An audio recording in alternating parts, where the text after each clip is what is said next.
మీరు బాధపడకండి. ఇదిగో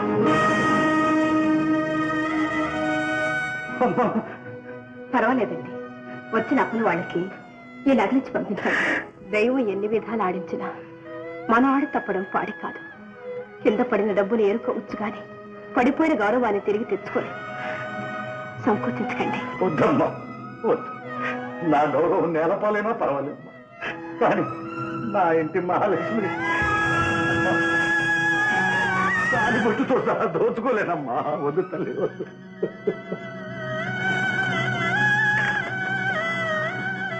ఈ పరిస్థితుల్లో మనకెంతకంటే గత్యంతరం లేదు. బాధపడకండి. వాళ్ళ బాకీ తీర్చేయండి. నా మాట కాదనకండి. అమ్మా,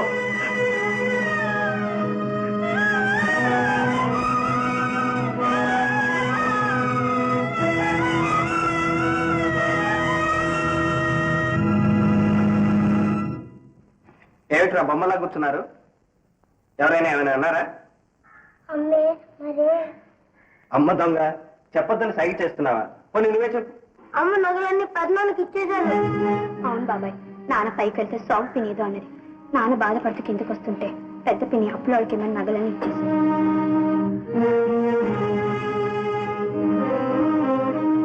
వదిలే. ఏమిటి రవి?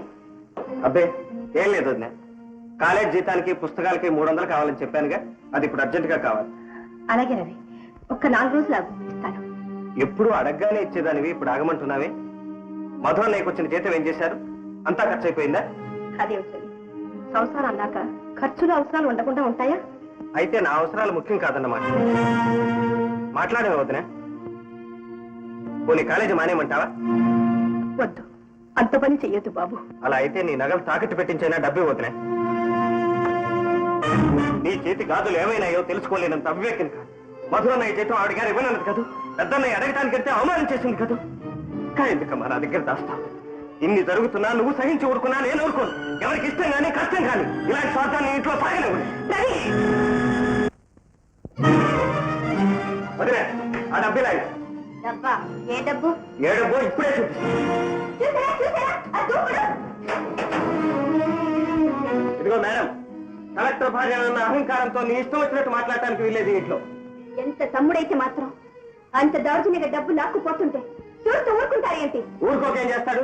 ఇనప గజ్జల తలివి ఇంట్లో అడుగు పెడుతూనే వాడికి నోరు వేయలేకుండా చేశావుగా. రవి, అసభ్యంగా ఏమిట్రా ఇది? ఆగు. ధర్మరాజు లాంటి అన్నయ్యని ఎన్నన్నా మన్నుదిన పావులా ఊరుకున్న వాడివి ఇప్పుడు నమ్మకమంటావేట్రా? రవి, చేతనైతే మీ ఆవిడ నోరు ముయించు, ఆ నోరు తగ్గించు. కళ్ళు నెత్తికెక్కాయే, ఒళ్ళు దగ్గర పెట్టుకుని మాట్లాడు. శోభ, ఏమిటి రంస? నన్నంటారేంటి? ముందు ఆకతాయి ఆటలు కట్టించి ఇక్కడి నుంచి వెళ్ళగొట్టాడు. నువ్వు వెంట గింజుకున్నా నన్ను వెళ్ళగొట్టడం నీ తరము కాదు, మీ ఆయన తరము కాదు. నేను ఇక్కడికి డబ్బు కోసం వచ్చాను, తీసుకున్నాను, వెళ్ళిపోతున్నాను. ఆ డబ్బు మాది, మర్యాదగా అక్కడ పెట్టి వెళ్ళు. ఈ ఇంట్లో నీ డబ్బు నా డబ్బు అని ఇన్ని రకాల డబ్బులుండవు మేడం. అందరికీ ఒకే డబ్బు, ఒకే మాట, ఒకే ప్రశ్న. ఇక నుంచి నా బాధ్యత గుర్తించి మర్యాదగా వస్తుంది. Give respect and take respect.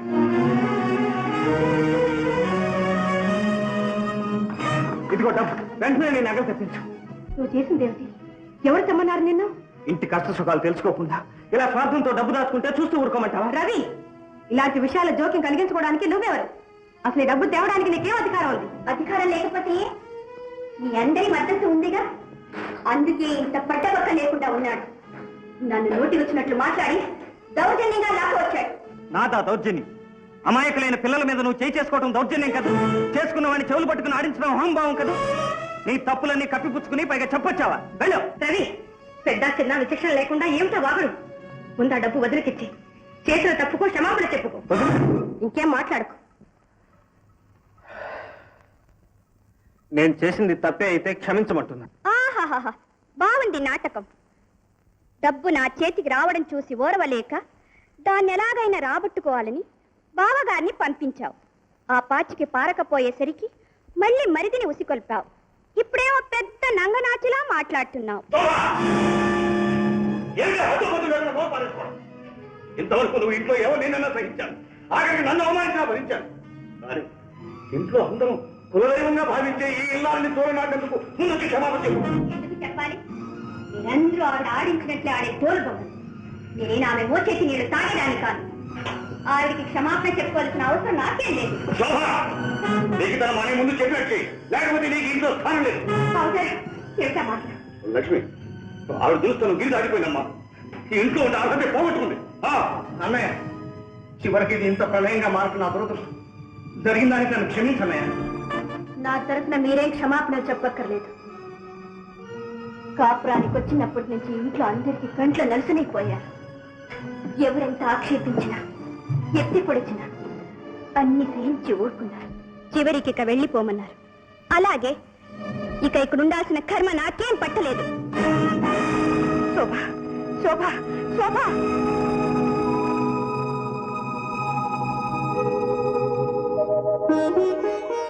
Madhu, ఉమ్మడి కుటుంబాల్లో ఇలాంటి కలతలు తగువులు సహజమే బాబు.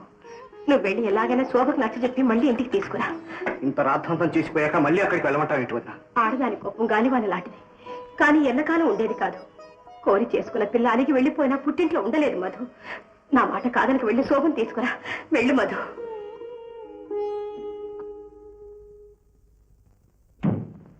డాడీ, ఏం మాయలా హఠాత్తుగా వచ్చేసావు?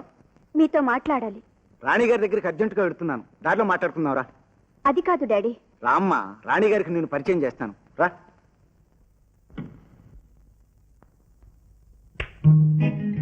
మోహన్, అకౌంట్స్ పూర్తయినాయా?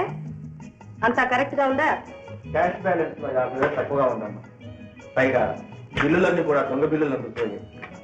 ఏంటి, ఇంతకు ముందు క్యాష్ ఎవరు డీల్ చేస్తున్నారు? మొదటి నుంచి శ్రీనివాసరావు చూస్తున్నాం. అయితే మనం ముందుగానే ఆలోచించి అతన్ని ఉద్యోగంలో నుంచి తీసేయడం మంచిదైందన్నమాట. అవునండి, చెప్తామండి.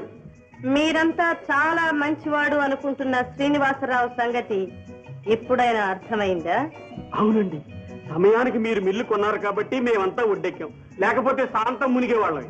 నేరస్తుడని రుజువైన అతని మీద చర్య తీసుకోవడం ఎవరికైనా అభ్యంతరమా? అమ్మమ్మమ్మ, ఎంత మాట ఎంత మాట! మీరు అతను 1000 కళ్ళతో కనిపెట్టి మమ్మల్ని అందరినీ ఈ ముప్పు నుంచి తప్పించారు. అలాగే వాళ్ళ అన్నయ్య నా దగ్గర తీసుకున్న అప్పు మొత్తాన్ని రాబట్టి ఉపాయం కూడా తమరే చూడాలి. మీ డబ్బుకేం భయం లేదు. తర్వాత వెళ్ళి మోహన్ని కలుసుకోండి. చెప్తామండి. నమస్కారాలండి. రండి కోటేశ్వరరావు గారు, మీ గురించే మాట్లాడుతున్నాం. మీరు గుడ్డిగా నమ్మిన శ్రీనివాసరావు పెద్ద మోసగాడని రుజువైంది. చిత్తం, కానీ అతను అలాంటి వాడు కాదే. అయితే ఆఫీసులో క్యాష్ గల్లంత కావడానికి బాధ్యులు ఎవరంటారు? మీకంత అనుమానంగా ఉంటే అకౌంట్స్ చూసుకోవచ్చు. అతని మీద క్రిమినల్ గా ప్రొసీడ్ కాదలుచుకున్నాం. మీ ఉద్దేశం ఏమిటి? నేరం చేసినప్పుడు చర్య తీసుకోవడం న్యాయం కాదని ఎవరంటారు? మీరు ఏ నిర్ణయాన్ని తీసుకున్నా సరే నేను కాదన్నా. That's all right. మాకు కావలసింది కూడా అది. మా అమ్మాయి శోభ, మిస్సెస్ మధు. నమస్కారం. ఓ, అంటే కలెక్టర్ గారి భార్య అన్నమాట. అతని అన్నగారే కదా మన ఆఫీసులో డబ్బు కొట్టేసి వెళ్ళిన శ్రీనివాసరావు. డాడీ, బావగారు దొంగతనాన్ని కూడా దిగజారేలా? శోభ, నీకు తెలియదు. అదృష్టం కొద్దీ కలెక్టర్ గారి భార్య అయినా అలాంటి వారింట్లో పడడం నిజంగా దురదృష్టం అనుకోవాలి. తన బావగారు దొంగ అని తెలిసినప్పుడు ఎంత నామోషిగా ఉందో. చూడండి రావు గారు, అతని మీద ప్రొసీడ్ అవడానికి కావలసిన ఏర్పాట్లన్నీ చేయించండి. అలాగే. పాపం, నువ్వు ఆ ఇంట్లో ఉండడం ఎంత కష్టంగా ఉందో నాకు తెలుసు శోభ. అది మీ ప్రెస్టేజ్ కూడా భంగమే. అవునండి, నేను అదే ఆలోచిస్తున్నాను. ఆలోచించడం కాదు, త్వరగా నిర్ణయించుకో. అలాగేనండి. Very good. అప్పుడప్పుడు వస్తూ ఉండు. Now we are friends.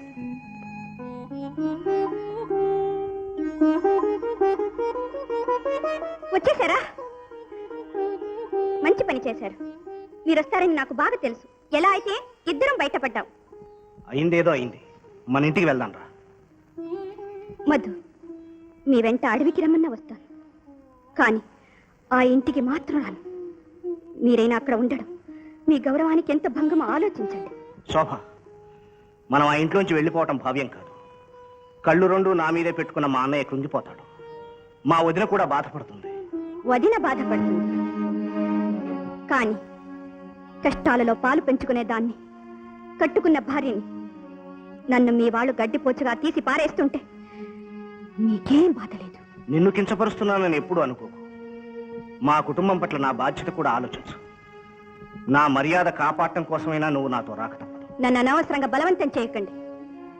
నాకంటే మీకు మీ వాళ్ళే ఎక్కువైతే మీ ఇష్టం. ఏమండి? బాధపడకు శోభ.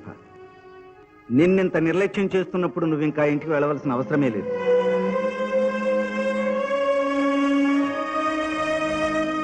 సన్నజాజి పక్క మీద సంకురాత్రి,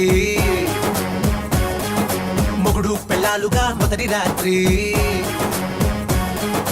పెదవులు అడిగిన రుచి రాత్రి, కౌగిలి అడిగిన కసి రాత్రి, కవ్విస్తున్నది చలి రాత్రి, కవ్విస్తున్నది చలి రాత్రి. సన్నజాజి పక్క మీద సంకురాత్రి,